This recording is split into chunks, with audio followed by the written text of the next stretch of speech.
jemaat GBI Hosana Ciracas.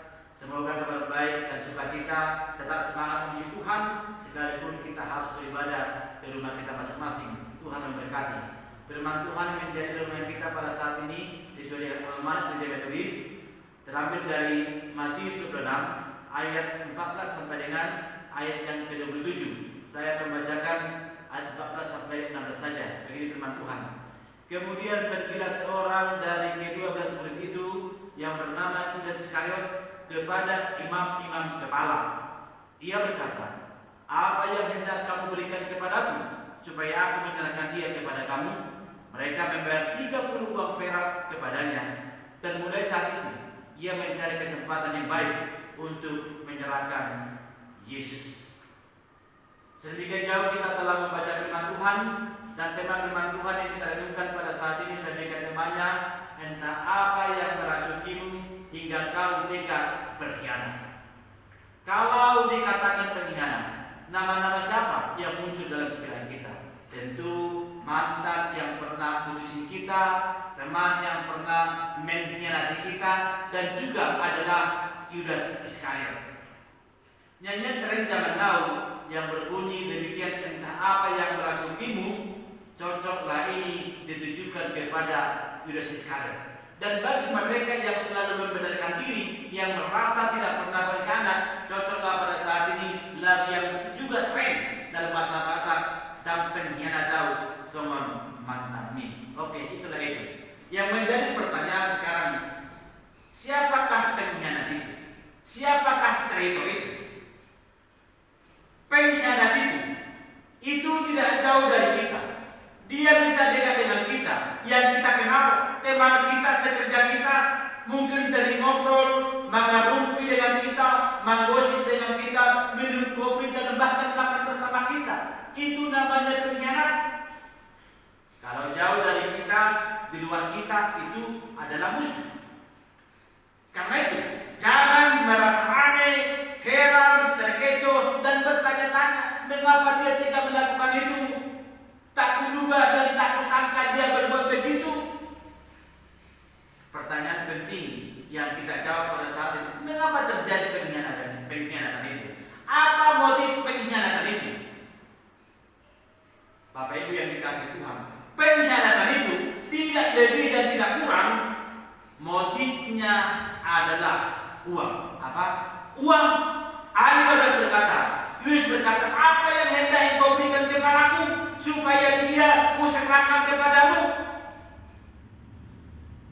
Setiap pengkhianatan, setiap kesepakatan jahat, konspirasi, selalu ada perkataan, "Apa yang hendak engkau berikan kepadaku?" Baik itu pengkhianatan kepada istri, kepada suami, mengkhianati iman, motifnya adalah apa yang hendak engkau berikan kepadaku, apa jaminannya, apa yang saya dapat supaya istriku, supaya hati nuraniku, supaya suamiku, supaya imanku aku hianati. Sama seperti sinetron, di sana dilakukan bagaimana karakter seorang pengkhianat itu. Bapak Ibu kan sering nonton televisi atau sinetron. Nah, lebih jelas di sana bagaimana seorang pengkhianat itu dilakukan. Nah, motifnya tidak lain, Bapak Ibu yang dikasihi Tuhan. Apa yang hendak engkau berikan kepadaku? Di mana posisiku? Apa kedudukanku? Apa untungku? Berapa engkau bayar? Udah juga ujung-ujungnya adalah dolar, duit. Persis sama seperti panggung politik pada waktu itu. Pada waktu ini, motifnya adalah kepentingan pribadi. Selalu motifnya adalah uang dan kepentingan pribadi.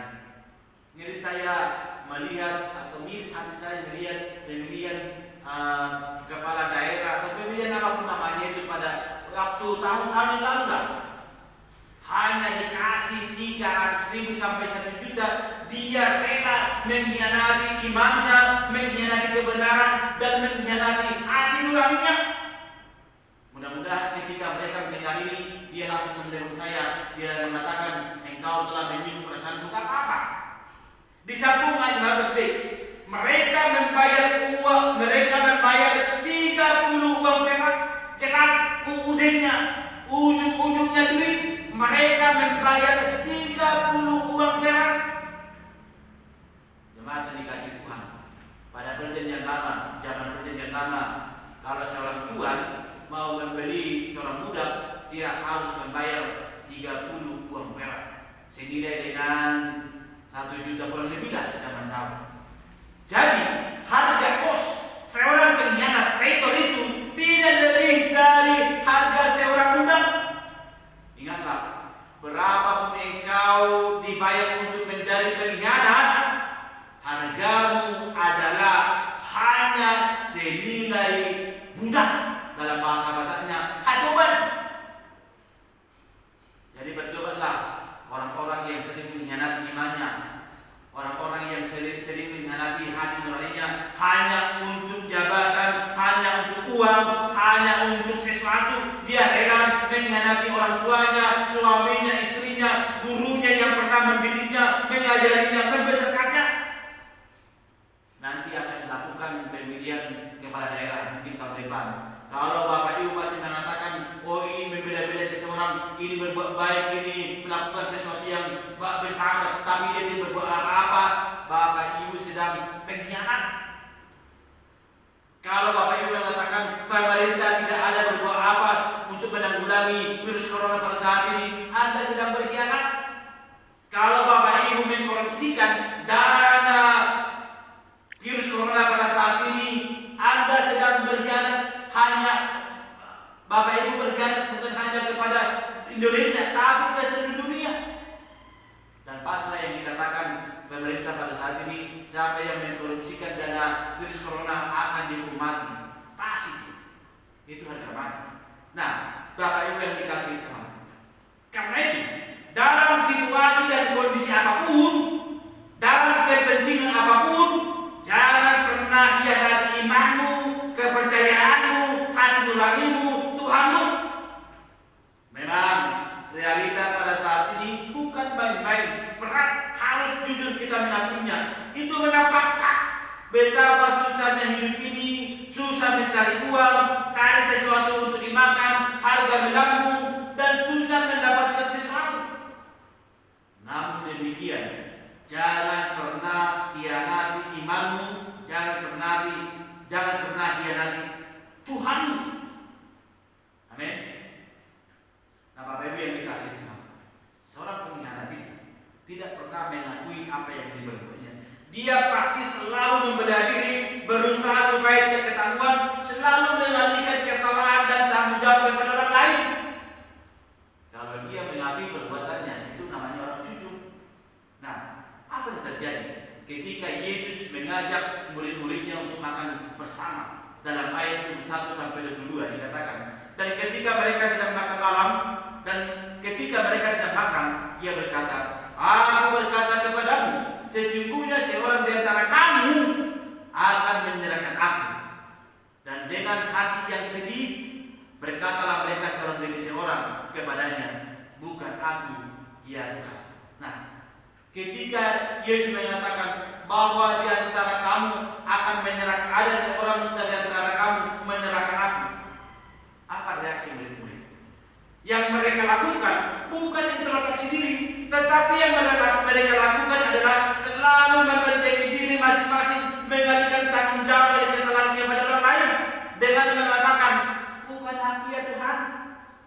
Ini juga kesalahan yang dilakukan oleh Adam dan Hawa ketika Allah datang ke Taman Eden lalu bertanya kepada Adam, mengapa engkau memakan buah pohon pengetahuan itu?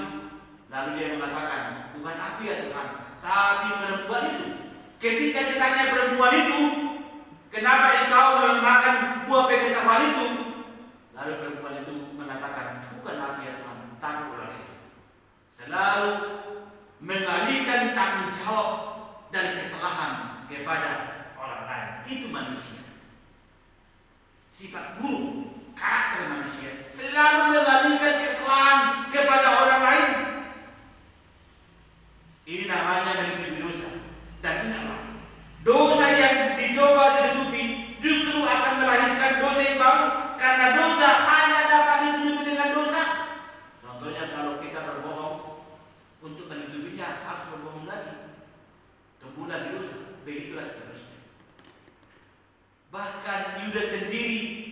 ayat 12 dalam ayat 25 masih mampu dia, masih tega dia mengatakan, bukan aku ya Rabi, padahal dia sudah menerima 30 uang perak dari iman. Jauh di lubuk hati yang terdalam, pada dasarnya mereka tidak akan melakukan dosa yang mengerikan itu, yaitu mengkhianati gurunya, mengkhianati imannya. Tetapi ingatlah, untuk menyerahkan, menjual, mengkhianati iman, kebenaran, hati nurani, untuk mengkhianati Yesus, bukan hanya dosa Yudas sendiri. Itu dapat dilakukan oleh siapa saja, demi itu, demi uang, demi jabatan, demi karir. Jemaat yang dikasihi Tuhan, kisah Yudas ini menjadi peringatan bagi kita. Jangan biarkan dosa dan iblis menguasai hati dan pikiranmu hanya demi sesuatu. Jangan pernah biarkan dosa dan iblis yang menguasai hidupmu hanya demi sesuatu dalam kehidupanmu. Bapak Ibu yang dikasihi Tuhan, pengampunan dosa itu sulit. Ini yang harus kita ingat baik-baik. Allah sampai menyerahkan anaknya, putra tunggalnya, Yesus Kristus menjadi tumbal dosa demi menebus dosa-dosa kita. Sampai bahkan dia mati tersalib di bukit Golgota hanya demi tumbal dosa.